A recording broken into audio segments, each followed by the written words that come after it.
اب اس کے بعد فرماتے ہیں کہ تیمم کیسے کرتے ہیں، تو فرماتے ہیں وَتَمْسَحَ بِوَجْهِكَ وَيَدَيْكَ إِلَى الزَّنْدَيْنِ کہ مسح کرے اپنے چہرے کو اور اپنے ہاتھوں کو کلائیوں تک، وَإِلَى الْمِرْفِقَيْنِ یہ کیا کہتے ہیں کوہنیوں تک، یعنی یا آپ تیمم کریں گے کلائیوں سے، وضو میں اگر ہے تو اتی لاپی گاڑی نہیں بین، اگر غسل تیمم بین نہ رہے ٹرموں پہ نہیں بین یوں ادا دوسرا آتی اکثر ادا ہو سک دیکھنا لاپو ہو سے ٹرموں پہ تھوک مچو پہ ادا لاپو ٹو جو غلط ہے، غسل بین نہ رہے ٹرموں پہ نہ رہے وضو بین نہ رہے لاپی گڑھ پہ نہ رہے، یہ یاد رکھیں وضو کے لیے آپ کلائیوں سے مسح کریں گے، اگر آپ غسل کریں گے تو آپ کوہنیوں سے مسح کریں گے۔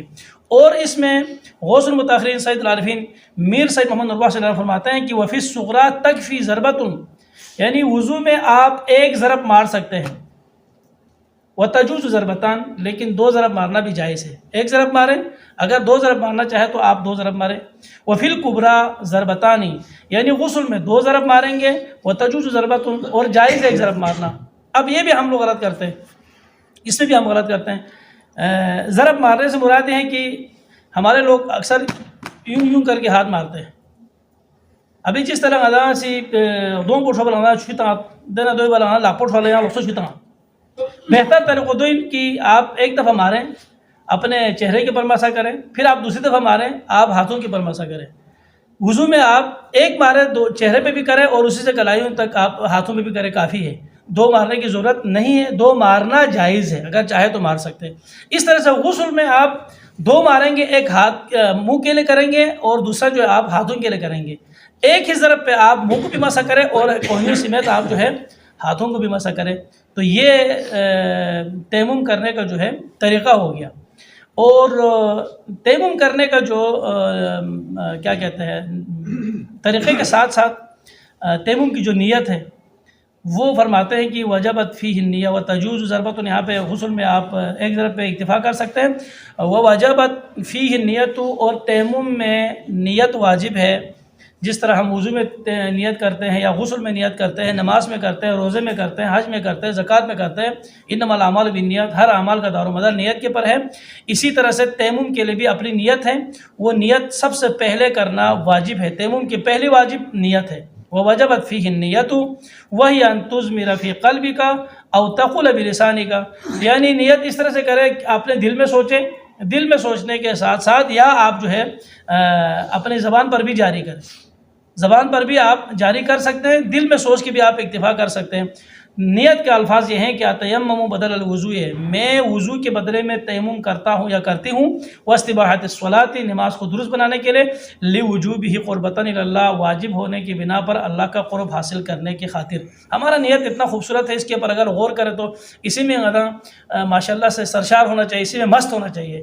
میں وضو کرتا ہوں، میں تیمم کرتا ہوں، کیوں کرتا ہے؟ ہاں جی، یہ حدث حکمی کو دور کرنے کے لیے، کیوں نماز کو درست کرنے کی خاطر، کیوں واجب ہونے کی بنا پر، کیوں اللہ کا قرب حاصل کرنے کے لیے۔ ہمارا جو غرض و غایت ہے یہ قربتاً الی اللہ ہے۔ ان کان بدل الوضو، اگر وضو کے لیے اگر آپ تیمم کریں گے تو ان صورتوں میں آپ نیت کریں گے، او اتیمم بدل الغسل جنابت واستباحۃ الصلاۃ لوجوب قربۃ الی اللہ ان کان بدل الغسل، یعنی اگر غسل کی نیت کرنا ہے تو آپ اس طرح سے نیت کریں گے کہ اتیمم بدل الغسل جنابت، میں تیمم کرتا ہوں غسل جنابت کے بدلے میں، واستباحۃ الصلاۃ، نماز کو درست بنانے کے لیے، لوجوب ہی واجب ہونے کی بنا پر، قربتاً الی اللہ، اللہ کا قرب حاصل کرنے کے لیے، ان کا بدل الغسل، اگر غسل کے بدلے میں تیمم کرنا ہے تو یہ ہو گیا۔ اور واجبات کو دوبارہ سے ریپیٹ کر کے فرما رہا ہے کہ ومس الوجہ ومس الیدین والترتیب والموالات، یعنی تیمم کے 5 واجبات ہیں۔ سب سے پہلے نیت ہے، اس کے بعد چہرے کا مسح کرنا ہے، اس کے بعد ہاتھوں کا مسح کرنا ہے، اس کے بعد ترتیب ہے، اس کے بعد موالات ہے۔ جس طرح آپ کی وضو اور غسل کے لیے ترتیب اور موالات ہے، ویسے ہی تیمم کے لیے بھی ترتیب اور موالات ہے۔ اور وضو میں اور تیمم میں تھوڑا سا فرق ہے، وہ یہ ہے کہ یہاں فرماتے ہیں کہ ولا حاجت فی مس الوجہ الی الاستیعاب، یعنی وضو میں پورے چہرے کو ڈھانپ لینا، دعاؤں کو گامل لگانا چھوئی کھچ چک پر واجب ہی، لیکن تیمم انہوں کسل بھی موت کی ولا حاجت فی مس الوجہ الی الاستیاب، یعنی ضرورت نہیں ہے، آپ کو حاجت نہیں ہے کہ آپ پورے چہرے کو مٹی سے ڈھانپ لیں. یعنی تھالبو پودوں کو گامالا کھیت چپت پر ضروری مین یہ لاپل بیار بھی تھالبو چھن چیئے تھالبو گشارے بیار سنے یا لاپل پھوک اگر گشارے بیار رمیت نہ رہے یا لاپل بیار بھی تھالدوں پو یہاں سے ادوں پو لسکوس یو چھوپ ان دفعہ چکیا یہ سا ضرورت میں ادوں پو کھیت چپی سا ضرورت میں یہ جو تو میرے خیال میں آج اتنا ہی کافی ہے. تو تیمم کے کچھ اور مسائل ہیں وہ انشاءاللہ اگلے درس میں ہم آپ لوگوں کے گوش گزار کریں گے، چونکہ بہت زیادہ اگر آپ لوگوں کو کریں گے تو شاید تو یاد بھی نہ رہیں اور آپ لوگوں کو بتا بھی جائیں. بدقسمتی کی بات یہ ہے ویسے کہ ہمارے لوگوں کے اندر ذوق شوق کی بہت فقدان ہے. درس کا نام سن کے لوگ باگے چلے جاتے ہیں. ہاں جی، نہ سیکھنا یہ شرم محسوس نہیں کرتے، سیکھنے کو شرم محسوس کرتے ہیں. عجیب سے مخلوق ہے ہم لوگ، پتہ کچھ بھی نہیں ہے. نماز غلط، روزہ غلط، وضو غلط، غسل غلط. کچھ دن میں نے یہاں پہ درس دیا تو کسی بندے نے سوشل میڈیا کے پر کمنٹس لگایا تھا. اس نے کہا واہ جس طرح بولتا ہے اس طرح سے تو ہم میں سے کسی کی نماز ہی ٹھیک نہیں ہوتی. ارے بھائی نماز ٹھیک ہونا نہ ہونا ہمارے ہاتھ میں ہے. آپ اس کو صحیح سے کرو تو ٹھیک ہو جائے گا، صحیح سے نہیں کریں گے تو قبول ہونا نہ ہونا اللہ کے ہاتھ میں ہے. ٹھیک کرنا نہ کرنا بندے کے ہاتھ میں ہے. آپ چاہے تو وضو کو ٹھیک طریقے سے کریں، آپ کی وضو درست ہوگی. آپ وضو درست کریں گے تو آپ کی نماز بھی درست ہو جائیں گے. باقی اس کو شرف قبولیت بخشنا یہ اللہ رب العزت کے اپنے ذمے ہے، یہ بندے کے ذمے نہیں ہے. لیکن اس کو ٹھیک کون کرے گا؟ ٹھیک ہم نے خود کرنا ہے. ہمارے اندر ایسی بہت ساری خرابیاں ہیں. یہ سب سے بڑی خرابی یہ ہے کہ یہ فرائض کی تعلیم ہے، یعنی وہ تعلیم جس کا حاصل کرنا سیکھنا یہ واجب ہے ہر مسلمان مرد عورت کے لیے. یہ جو اللہ کے پیارے نبی نے فرمایا کہ علم حاصل کرنا ہر مرد عورت دونوں کے فرض ہے، وہ یہی علم ہے. اور ہمارے لوگ اس سے کس طرح سے بھاگتے ہیں. دیکھو جس طرح سے کسی ریوڑ کے پیچھے جو ہے نا کوئی چیتا لگ گیا وہ اس طرح سے بھاگ کے چلے جاتے ہیں. مسجد بھرا ہوا تھا نماز کے لیے، ابھی دیکھا تو آدھا بھی نہیں ہے. اس سے پتہ چل جاتا ہے کہ ہمارے لوگوں کو دین کے ساتھ کتنا شوق ہے. یہ بھاگنے والے جتنے بھی بھاگ کے چلے گئے ان کو ان کے بارے میں ان مسائل کا کوئی پتہ ہی نہیں ہے. ہمارا یہاں پہ تھوڑی دیر کے لیے سانس لینا بھی باعث ثواب ہے. اگر آپ درس کو سمجھیں گے بھی نہیں سنیں گے تو بھی آپ کو ثواب ہے. اگر آپ سنیں گے بھی نہیں یہاں بیٹھے رہیں گے تو بھی آپ کو ثواب ہے.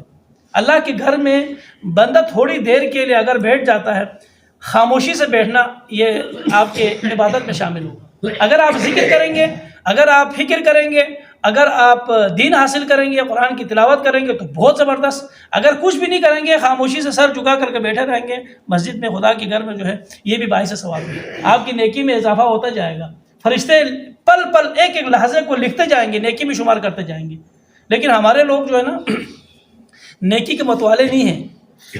نیکی لوگ اس طرح سے سوچتے ہیں جیسے کہ ہمارے پاس نیکیوں کا جو ہے نا کوئی پہاڑ ہے، انبار ہے جس کو ہم اٹھا کے لے جانا ہمارے لیے قیامت کے دن دشوار ہوگا، اس لیے چھوٹے چھوٹے پوٹلیوں کی حیثیت پہ جو ہم نیکی کو اٹھا کر کے لے گئے. افسوس کی بات ہے ایک وقت ایسا آئے گا کہ نیکی جتنا بھی ہو ہمارے لیے وہ نیکی بہت کم ہوگا. لوگ ترسیں گے، مریں گے، روئیں گے، تڑپیں گے، چیخیں گے، پکاریں گے کہ مجھے تھوڑی سی نیکی دے دے. لیکن کوئی کسی کے لیے نیکی میں مدد کرنے والا قیامت کے روز نہیں ہوگا. یہ آج کی وقت ہے، آپ کے پاس وقت موجود ہے، آج آپ جو ہے نیکی حاصل کر سکتے ہیں. یہ نیکی حاصل کرنے کا سب سے بہترین ذریعہ ہے اور اللہ تعالیٰ کا دیا ہوا بہترین موقع ہے.